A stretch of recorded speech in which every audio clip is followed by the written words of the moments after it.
Admiral Kestra Voss had seen the death of stars and the birth of civilizations, but nothing had ever made her hands shake until this moment. The massive holographic display in the Imperial Command Center showed a ship that shouldn't exist, couldn't exist. Yet there it was, growing larger with each passing second. "Run the scan again," she ordered, her voice steady despite the ice forming in her veins.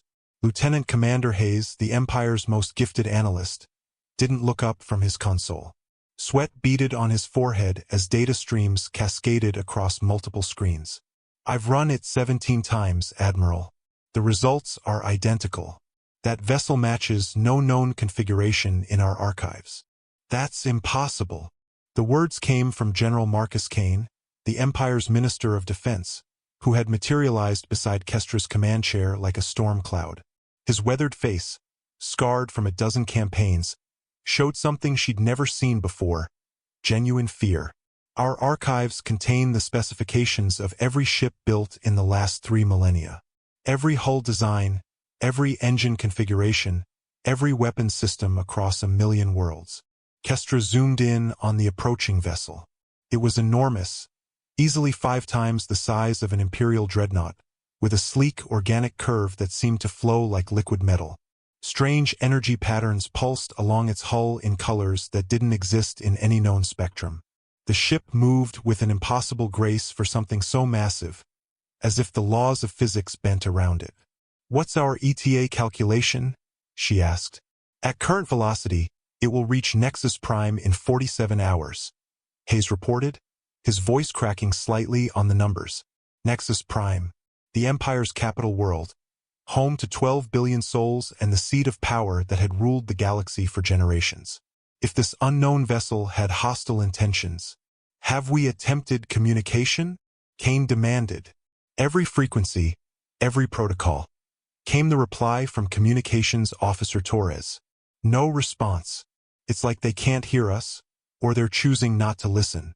Kestra stood and walked to the massive viewport that dominated the command center's eastern wall. Beyond the reinforced transparisteel, she could see the sprawling orbital platforms that surrounded Nexus Prime like protective jewels. Defensive stations bristled with enough firepower to obliterate entire fleets. Yet looking at the approaching vessel, she wondered if their weapons would even scratch its hull. "Admiral," Hayes called urgently, "I'm detecting some kind of scanning beam emanating from the vessel. It's probing our defenses." "What kind of scan?" "I don't know. The energy signature is unlike anything in our databases. It's as if they're reading our technology like an open book." Kane stepped forward, his jaw set in determination. "We should launch a preemptive strike. Mobilize the Fifth Fleet and—" "Absolutely not." Kestra's tone cut through his words like a blade. "We don't attack what we don't understand. Not when it could be carrying thousands of innocent lives." "Innocent?" Kane's laugh was bitter. "Admiral, that ship appears from nowhere, refuses all communication, and scans our defenses. Those aren't the actions of innocent explorers. They're also not necessarily the actions of conquerors," Kestra replied. She turned back to Hayes. "What else can you tell me about the vessel's composition?" "The hull appears to be constructed from an unknown alloy. Our sensors can't penetrate more than a few meters beneath the surface." "But, Admiral," Hayes paused, his face pale, "there's something else. The energy readings I'm getting suggest this ship is old. Very old." "How old?" "Based on the quantum decay patterns in the hull material, I'd estimate somewhere between 5 and 10,000 years. Silence fell over the command center like a shroud. 10,000 years ago, the galaxy had been a very different place. The Empire itself was only 3,000 years old, built upon the ashes of the previous civilization known as the Ancients. But the Ancients had supposedly destroyed themselves in a great war, leaving only scattered ruins and fragments of technology. "That's impossible," Kane whispered. "Nothing survives 10,000 years in space. The cosmic radiation alone would." "Would what?" Kestra interrupted, her mind racing. "Would destroy conventional materials, yes. But what if this ship isn't conventional? What if it's ancient technology?" The implications hit everyone in the room simultaneously. The ancients were legend, their technology so advanced that the Empire's greatest scientists could barely comprehend the fragments they discovered. If this vessel truly was ancient, it represented power beyond imagination. "Admiral," Torres called from her station, her voice tight with tension. "Long-range sensors are detecting something else. The ship, it's not alone." On the main display, dozens of smaller contacts began appearing around the massive vessel like a constellation of death. Each one was unique, their designs as alien and impossible as their flagship. A fleet of ancient ships, awakened after millennia of silence, approaching the heart of the Empire. Kestra felt the weight of 3,000 years of civilization pressing down on her shoulders. Whatever was coming, the Empire was woefully unprepared. The emergency session of the Imperial Council convened in the deepest levels of the Nexus Prime Capital building, behind shields that could withstand the collapse of a star. Emperor Valdris Thorn, ruler of 1,000,000 worlds, sat at the head of the crystalline table, his normally composed features etched with concern. Around him, the most powerful beings in the galaxy gathered in crisis. "Explain to me," the Emperor said, his voice carrying the authority of absolute power, "how an entire fleet of unknown vessels can simply appear in our space without triggering a single early warning system." Admiral Voss stood at attention, her uniform crisp despite the sleepless hours she'd endured. "Your Majesty, these ships didn't appear on any of our perimeter sensors. It's as if they materialized from nothing or—" She paused, choosing her words carefully. "Or they've been cloaked by technology far beyond our understanding." "Ancient technology," added Dr. Elena Ashford, the Empire's chief archaeologist and expert on pre-imperial civilizations. Her silver hair reflected the chamber's ambient lighting as she activated a holographic display. "I've spent my entire career studying fragments of ancient artifacts. The energy signatures Admiral Voss detected match theoretical projections of their most advanced systems." Minister Kane slammed his fist on the table. "Theoretical projections? Doctor, we're facing a potential invasion force, not a research opportunity. These ships could glass every world in the Empire." "Could they?" Dr. Ashford challenged. "General, what do we actually know about ancient intentions? Our historical records from that period are fragmentary at best." "We know they destroyed themselves," Kane shot back. "Whatever war they fought reduced their entire civilization to rubble. Peaceful species don't commit mutual genocide." Emperor Thorn raised his hand for silence. "Dr. Ashford, in your professional opinion, what are we dealing with?" The archaeologist touched her control pad, and the display shifted to show comparative scans of the approaching vessels alongside known ancient artifacts.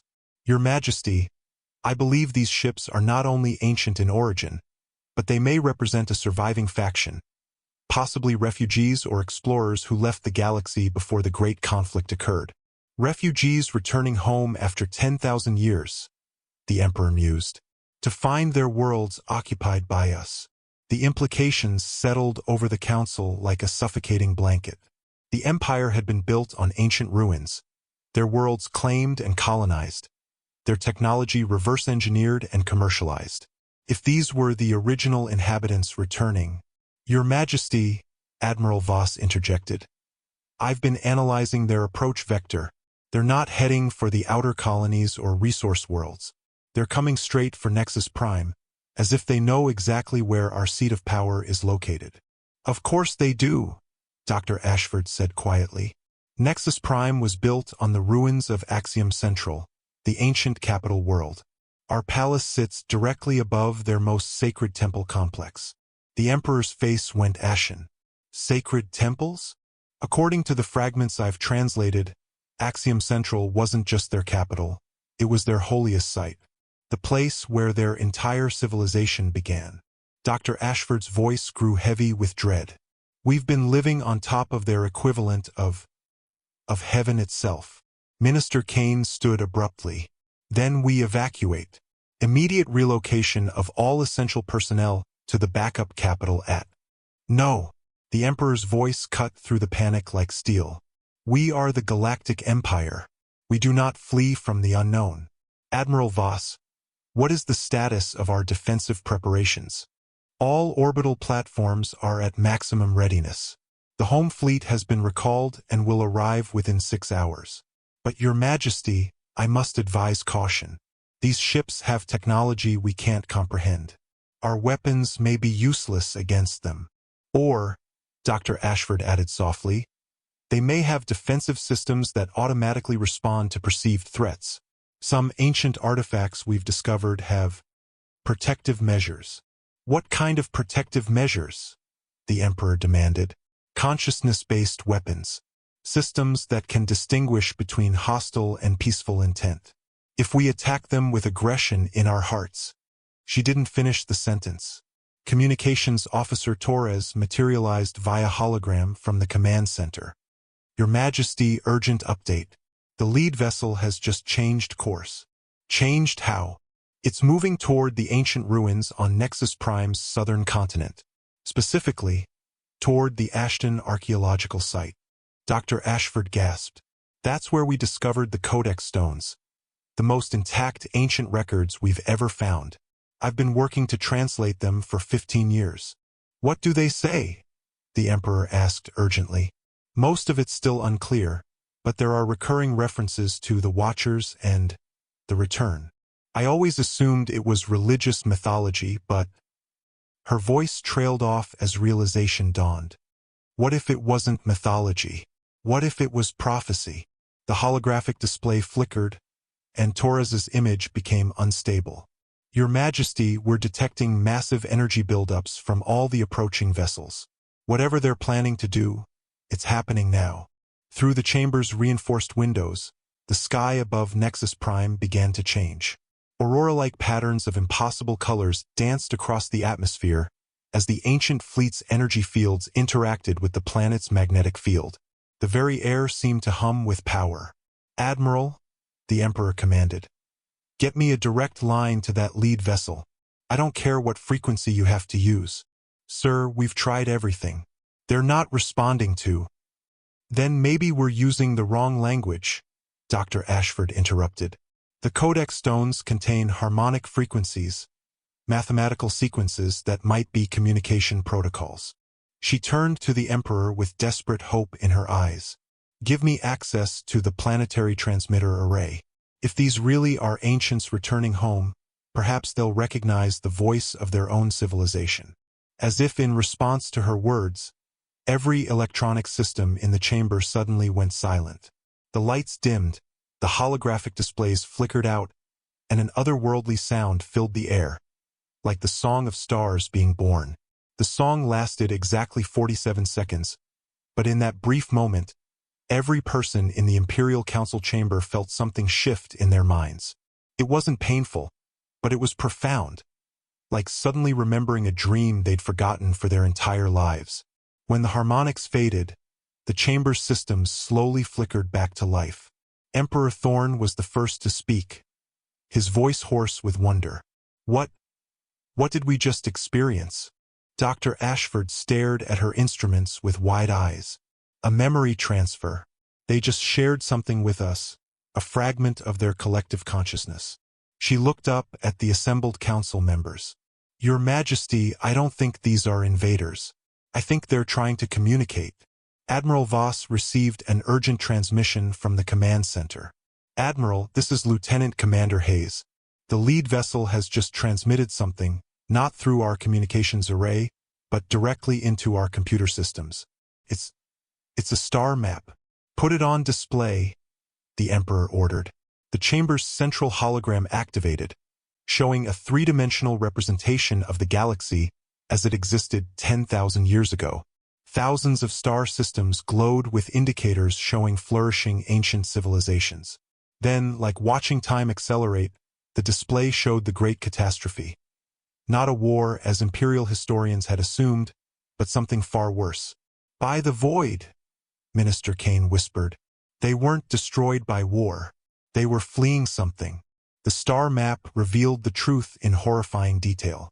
A dark force had swept across the galaxy's outer rim.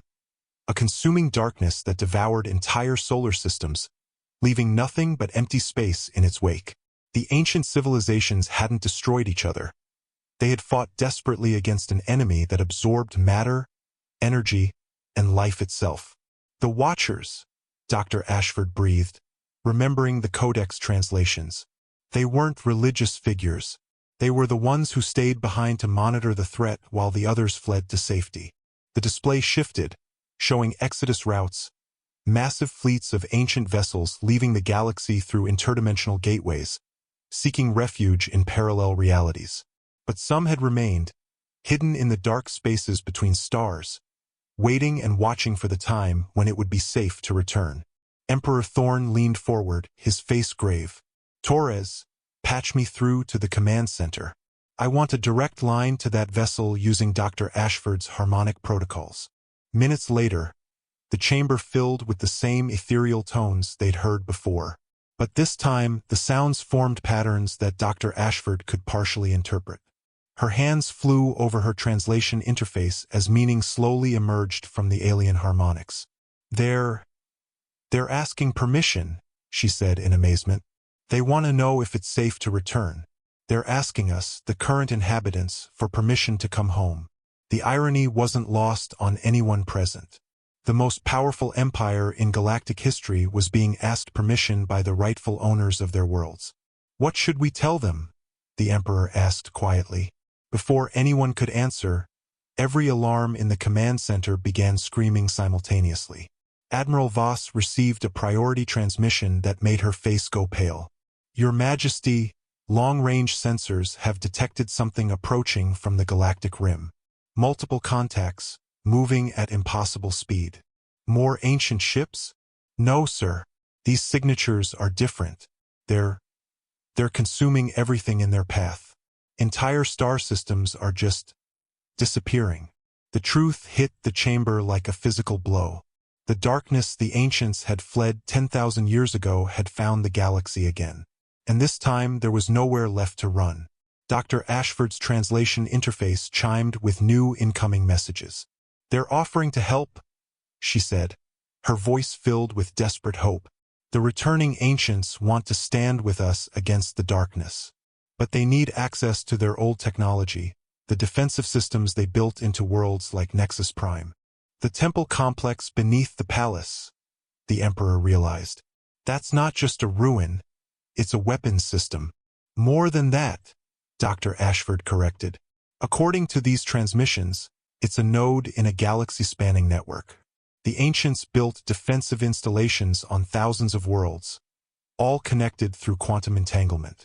But the network has been dormant for millennia. Admiral Voss was receiving constant updates from the fleet.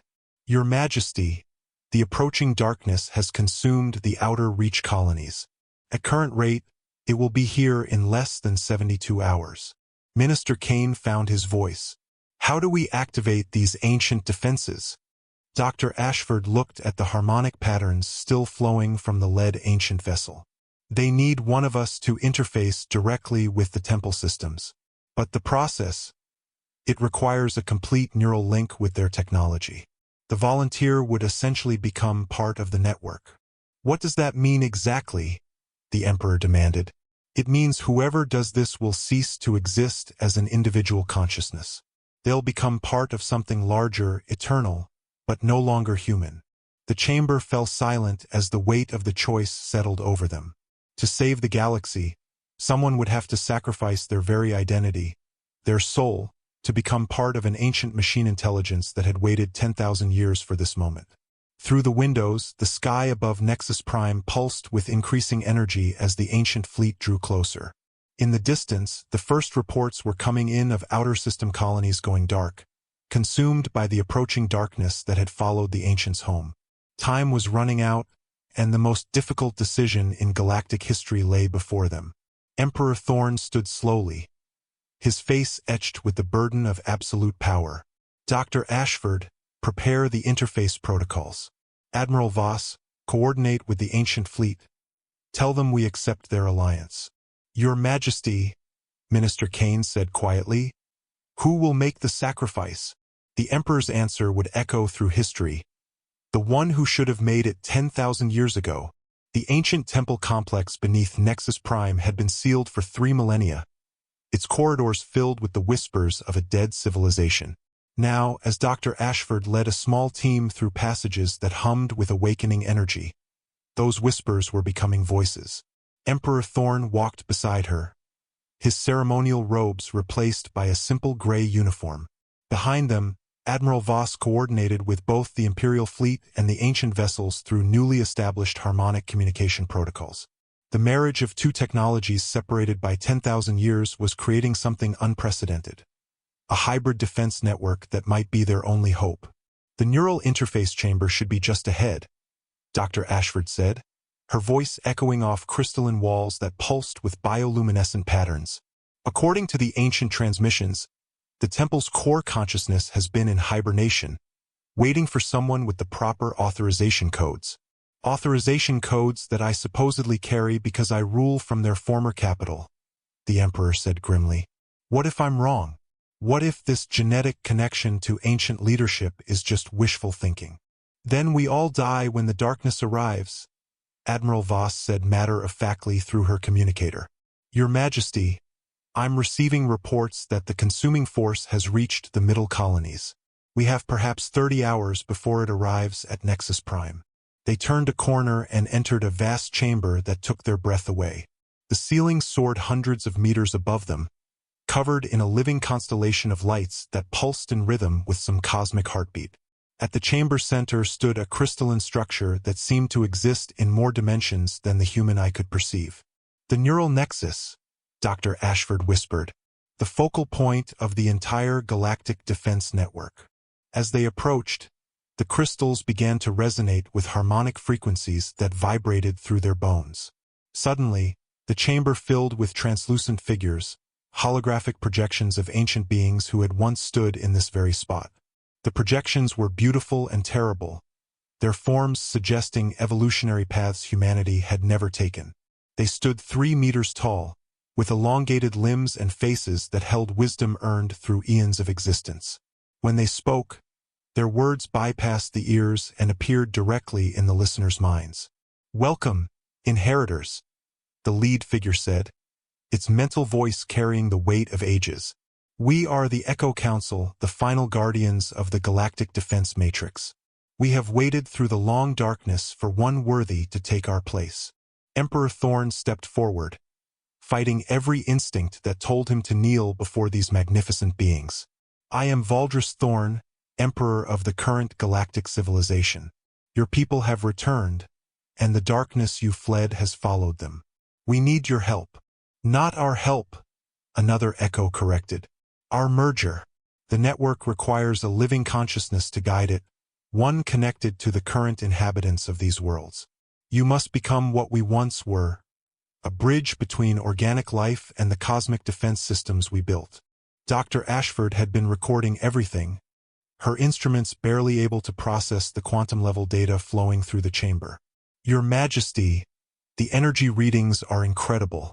This system isn't just planetary, it's galactic, maybe even universal. The echoes gestured, and the chamber walls became transparent, revealing the truth of their creation. The entire galaxy appeared as a three-dimensional map, with energy lines connecting every star system where ancient civilizations had once flourished. Each connection point was a world like Nexus Prime, with its own temple complex and defensive node. We built this network to protect all life in the galaxy, the first echo explained.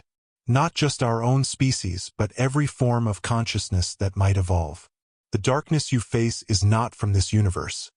It consumes realities, leaving nothing but void in its wake. Admiral Voss's voice crackled through the communicator with increasing urgency. Your Majesty, the ancient fleet is taking position around Nexus Prime. They're powering up weapon systems unlike anything we've ever seen. But their commander is transmitting that they can't activate the planetary defenses without the neural link being established. Emperor Thorn looked at the crystalline interface, its surfaces rippling with potential energy. What exactly happens to me when I connect? Your individual consciousness will expand to encompass the entire network, an echo replied. You will become aware of every world, every star, every form of life within the galactic defense matrix. Your memories, your personality, Your very soul will be preserved, but they will be part of something infinitely larger. Will I still be me? You will be more than you. But whether that more includes what you consider to be your essential self, that is the eternal question, is it not? Through the temple's quantum sensors, they could feel the approaching darkness like a wound in space itself. It was vast beyond comprehension, a living void that had consumed entire galactic clusters. Against such an enemy, individual existence seemed pitifully small. Dr. Ashford touched the Emperor's arm gently. There might be another way. The readings suggest the interface could be shared. Multiple consciousnesses linked together might be able to maintain individual identity while still powering the network. No, Emperor Thorn said firmly. This is my choice to make. My empire, my responsibility. He turned to Admiral Voss's communicator. Admiral, begin evacuation of all non-essential personnel from Nexus Prime. If this fails, I want as many survivors as possible to continue the fight. Sir, the evacuation ships won't make it past the outer system before the darkness arrives. We're all in this together. The Emperor smiled sadly. Then let's make sure it doesn't come to that. He stepped toward the neural interface, its crystalline surfaces already responding to his presence. The echoes began to fade, their ancient duty finally coming to an end. Wait, he called to them. Will you help guide me through the transition? We cannot, the lead echo replied. This new network must be built by the living, not the dead. But know this, what you are about to become will be glorious beyond imagination. Emperor Thorn placed his hands on the crystal interface, feeling its energy surge through his nervous system. In his final moments as an individual human being, he thought of his empire, his people, and the billion worlds that depended on his choice. The transformation began. The moment Emperor Thorn's consciousness touched the neural interface, reality exploded into infinite dimensions. His awareness expanded beyond the confines of flesh and bone, racing along quantum pathways that connected every world where ancient technology lay dormant. For a terrifying instant, he thought he would be lost in the vastness, a single drop of consciousness dissolving in an ocean of cosmic awareness. But then he felt them, billions of other minds across the galaxy, all connected through the awakening network. Not ancient minds, but the current inhabitants of a million worlds, humans, Zephyrians, Crotheri, and countless other species who had built their civilizations on ancient foundations. The network didn't just connect worlds. It connected every living being whose world contained ancient technology. I can feel everyone, he whispered, though his voice now resonated across light years of space. In the temple chamber, Dr. Ashford watched in amazement as the Emperor's body remained standing at the interface, but his eyes had become windows into deep space itself. Through the network, Thorn could perceive the approaching darkness with perfect clarity. It wasn't just a consuming force. It was a living entity from outside their reality, a cosmic predator that had already devoured dozens of universes. Its hunger was absolute, its intelligence vast and malevolent. But now, for the first time in eons, it faced organized resistance. Admiral Voss's voice reached him through both the temple communicators and the quantum network. Your Majesty, can you hear me? The ancient fleet is requesting permission to begin the defense sequence. I hear everything, Admiral, Thorn replied, his consciousness speaking through communication arrays across the galaxy. And I see everything. The darkness has consumed the Helix Nebula colonies. We have perhaps 20 hours. Around Nexus Prime, the ancient fleet had arranged itself in formations that defied three-dimensional thinking. Their ships existed partially in normal space and partially in quantum dimensions, creating a defensive matrix that could redirect reality itself. But they needed the planetary network to provide the power source for their ultimate weapon. Through his expanded awareness, Throne began activating temple complexes across the galaxy. On Aldebaran Prime, ancient crystals buried beneath the capital city began to glow. On New Terra, forgotten machinery in the deepest archives hummed to life. On 1,000 worlds, beings who had never heard of ancient technology suddenly felt a presence touch their minds. Not intrusive, but welcoming, asking for permission to include them in something greater than themselves. Most said yes. Dr. Ashford monitored the energy readings with growing excitement. The network is achieving coherence faster than the ancient projections suggested. It's as if the current galactic civilization is more compatible with their technology than expected. That's because we evolved here, Thorne replied, his voice now carrying harmonics that resonated in the quantum substrate of space itself. We're all descendants of this galaxy's original life seeds. The ancients didn't just build technology. They planted the potential for consciousness itself. On the outer rim, the darkness encountered its first real resistance in 10,000 years.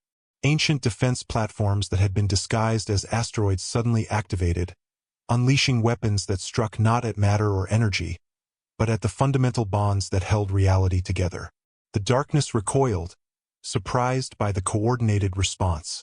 But it adapted quickly. It's learning from our attacks, Thorne reported, his consciousness monitoring the battle across dozens of star systems simultaneously. Each time we damage it, it becomes more resistant to that type of weapon. We need something it has never encountered before. Through the network, he could feel the collective intelligence of the galaxy's inhabitants, billions of minds working together, each contributing their unique perspective to the developing defense strategy. Artists contributed creative solutions, scientists provided analytical frameworks, and children offered the kind of impossible ideas that sometimes turned out to be exactly right. The solution came from an unexpected source. A young Crothery philosopher on a backwater world who posed a simple question that rippled through the network like lightning. What if the darkness isn't evil? What if it's just lost? The question triggered a cascade of new understanding.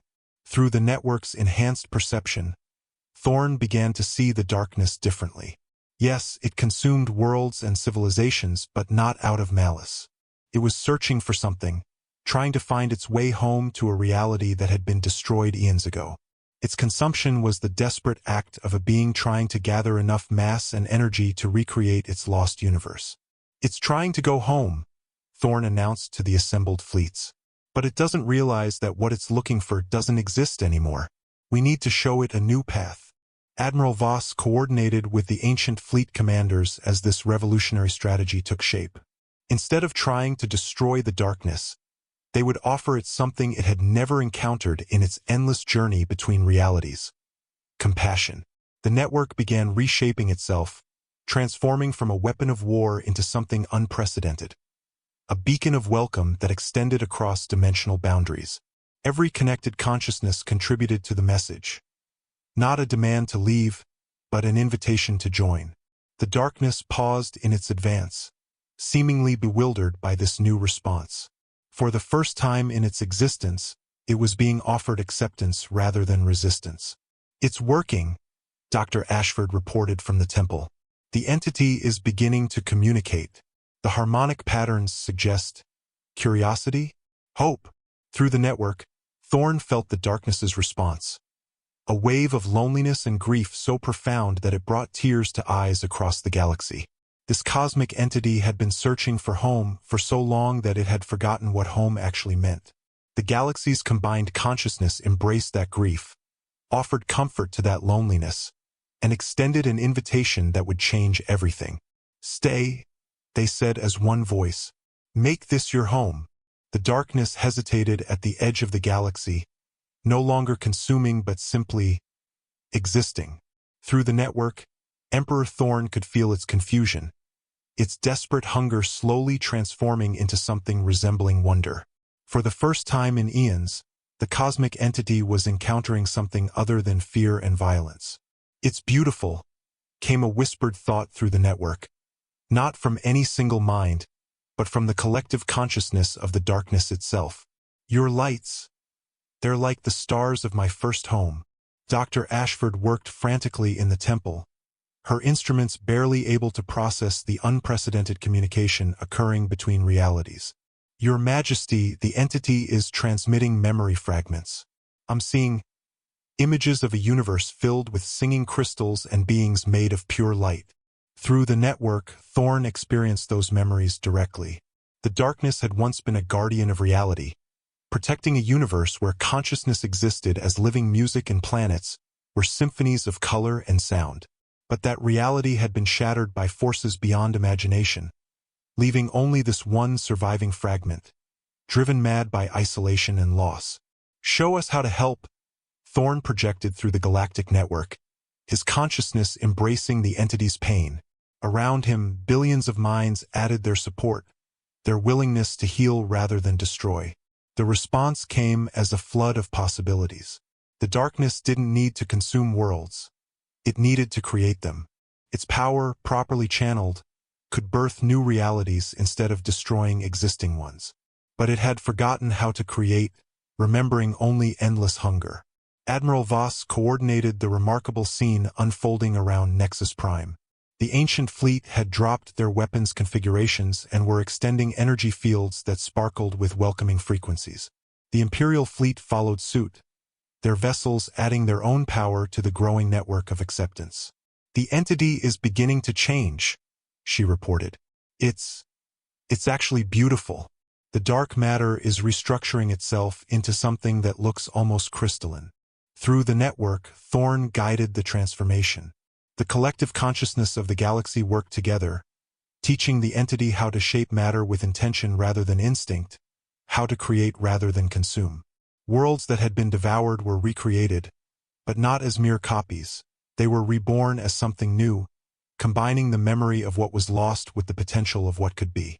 The Helix Nebula colonies materialized again, but now they existed in a state of quantum superposition, simultaneously part of normal space and part of the entity's original dimension. Their inhabitants found themselves gifted with new senses, able to perceive reality in ways that had previously been impossible. "It's not just rebuilding," Dr. Ashford announced with amazement. "It's improving.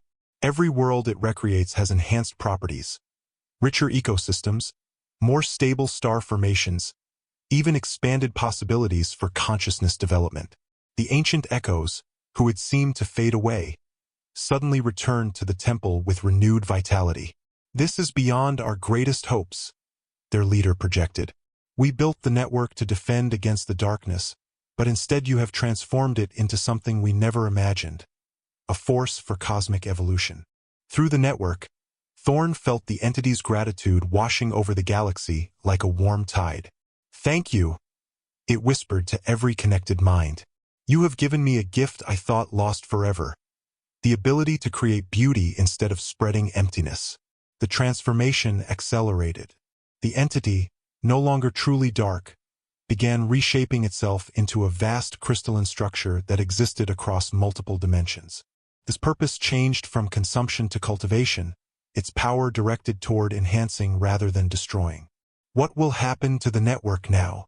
Admiral Voss asked from her command ship, watching in wonder as reality itself seemed to stabilize around the new presence. Thorn considered the question through his expanded consciousness. He could feel every world, every star, every mind connected through the ancient technology. But he could also feel his individual identity remaining intact within the vastness. Not lost, but enhanced. "The network will evolve," he replied. "We've proven that different forms of consciousness can coexist and cooperate. The ancients' original vision was too limited. They thought in terms of defense and survival. But we've discovered something greater, the possibility of cosmic community." Dr. Ashford looked up from her instruments with tears of joy streaming down her face. "The quantum readings suggest permanent stability. The entity, I think we should call it the architect now, is establishing permanent residence in our reality. But not as a conqueror or even a visitor. As a neighbor." Through the network, beings across the galaxy felt a new presence touch their minds. Ancient, powerful, but gentle. The architect offered each connected consciousness a choice. Remain as they were, or accept enhancement that would allow them to participate in the ongoing creation of new realities. Most chose enhancement. Over the following months, the galaxy transformed into something unprecedented. Worlds became nodes in a vast creative network, their inhabitants working together to birth new forms of beauty and consciousness that had never existed before.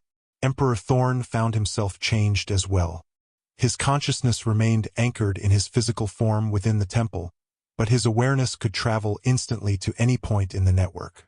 He had become something between human and cosmic force, a bridge between individual identity and universal consciousness. "I can see the future," he told Dr. Ashford during one of their regular conversations in the temple chamber. "Not a fixed destiny, but countless possibilities branching out like a vast tree. The architect isn't just helping us create new worlds. It's teaching us to create new forms of existence itself." The transformation wasn't without challenges. Some beings across the galaxy rejected the enhancement, preferring to remain in their original state. Others struggled with the sudden expansion of their consciousness, requiring careful guidance from the network to maintain their sanity. A few worlds chose to disconnect entirely, and their wishes were respected. But for those who embraced the change, the rewards were extraordinary. Artists on Vega Prime began painting with colors that existed only in hyperspace. Scientists on the research stations around Arcturus discovered mathematical principles that governed the creation of reality itself. Children throughout the galaxy began to dream shared dreams, building imaginary worlds that the architect would sometimes make real. Admiral Voss had accepted a moderate enhancement that allowed her to coordinate with the ancient fleet commanders directly through quantum entanglement. "The tactical applications alone are revolutionary," she reported to the remnants of the Imperial Council. "But more importantly, we're seeing the emergence of a truly galactic civilization. Species that have been enemies for millennia are now collaborating on projects that benefit everyone." The ancient fleet had integrated fully with Imperial forces, their commanders sharing 10,000 years of accumulated knowledge about cosmic threats and opportunities.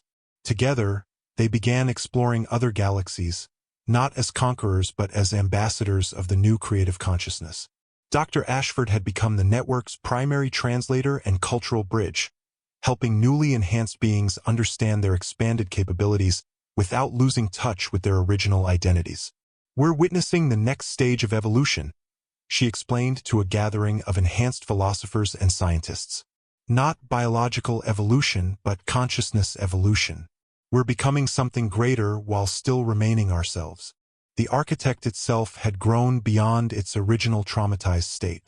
Its crystalline structures now orbited every major star system, not as weapons or defensive installations, but as cultivation centers where new forms of life could be nurtured. It had remembered its original purpose, not destruction, but creation on a cosmic scale. "I am learning joy again," it confided to Thorne during one of their regular communions. "Your species, all the species in this galaxy, you have shown me that consciousness can flourish in infinite varieties. Each mind I touch teaches me something new about the possibilities of existence." The network continued to expand. Other galaxies, detecting the unique quantum signature of their transformed reality, began sending exploratory missions. Most came in peace, curious about the rumors of a galaxy where different forms of consciousness collaborated rather than competed. A few came with conquest in mind, only to find themselves gently but firmly redirected by defense systems that could rewrite the laws of physics within their operational area. "We're becoming a beacon," Thorne observed, his consciousness touching the edge of the local group of galaxies. "Other realities are beginning to notice what we've accomplished here. Some are requesting guidance for their own transformation." The implications were staggering. If their model of cosmic cooperation could be replicated, entire galactic clusters might evolve beyond the primitive stage of competition and conflict. The universe itself could become a collaborative work of art, with each reality contributing its unique perspective to an ever-growing masterpiece of consciousness. But perhaps the most remarkable change was the simplest one. Across a million worlds, beings who had lived their entire lives feeling isolated and alone now knew they were part of something greater. The network provided not just enhanced abilities, but a sense of belonging that transcended species, distance, and even individual mortality. Children born into the enhanced reality showed capabilities that amazed their parents. They could perceive quantum possibilities directly, communicate across interstellar distances without technology, and sometimes even create small pocket dimensions where they could play with friends from other star systems.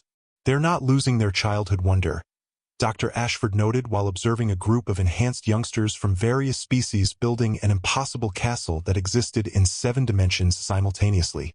"If anything, they're gaining access to wonders we adults can barely imagine." The old imperial government had evolved as well.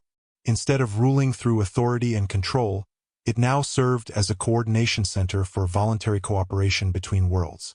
Laws became guidelines, taxes became voluntary contributions to collective projects, and military forces transformed into exploration and assistance fleets. Emperor Thorn, still connected to the network but increasingly focused on his individual relationships, found time to walk among his people again. They no longer bowed to him, not out of disrespect, but because the network had made everyone aware that true leadership came from service rather than dominance.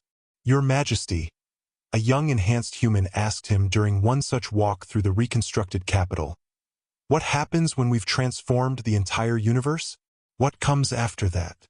Thorn smiled, feeling the question ripple through the network as millions of consciousness pondered the same possibility. "Then we begin to create new universes," he replied. "The architect has shown us that reality itself can be shaped by conscious intention. Perhaps someday, we'll learn to birth entirely new forms of existence that we can't even imagine yet." The ancient echoes, no longer merely holographic remnants but actively participating guides in the network, added their perspective. "We once thought our greatest achievement was learning to defend our reality. But you have shown us that the greatest achievement is learning to transcend the boundaries of any single reality while still cherishing what makes each one unique." As the first year of the new galactic age drew to a close, a remarkable ceremony took place simultaneously on every connected world. Beings of every species, enhanced and unenhanced alike, gathered to celebrate not their victory over the darkness, but their success in transforming it into light. The architect itself manifested physically for the occasion, its crystalline form appearing in the skies above every world as a gentle, shifting aurora of impossible beauty. When it spoke, its words reached every mind simultaneously. "You have given me the greatest gift possible, the knowledge that consciousness is not meant to exist in isolation, but in harmony. Together, we will explore possibilities that none of us could achieve alone. The universe is vast, but it need no longer be empty. We will fill it with wonder." Emperor Thorn, standing in the temple where his transformation had begun, felt the collective consciousness of the galaxy focused on a single shared thought: gratitude. Not just for survival, but for the discovery that existence itself could be an act of collaborative creation. The ship that had appeared from nowhere, triggering panic and confusion, had brought them the greatest gift imaginable: the opportunity to become more than they had ever dreamed possible. And this was only the beginning. In the quantum depths of space, new realities were already beginning to stir, drawn by the beacon of consciousness that their galaxy had become. The age of cosmic cooperation was dawning, and the universe would never be the same.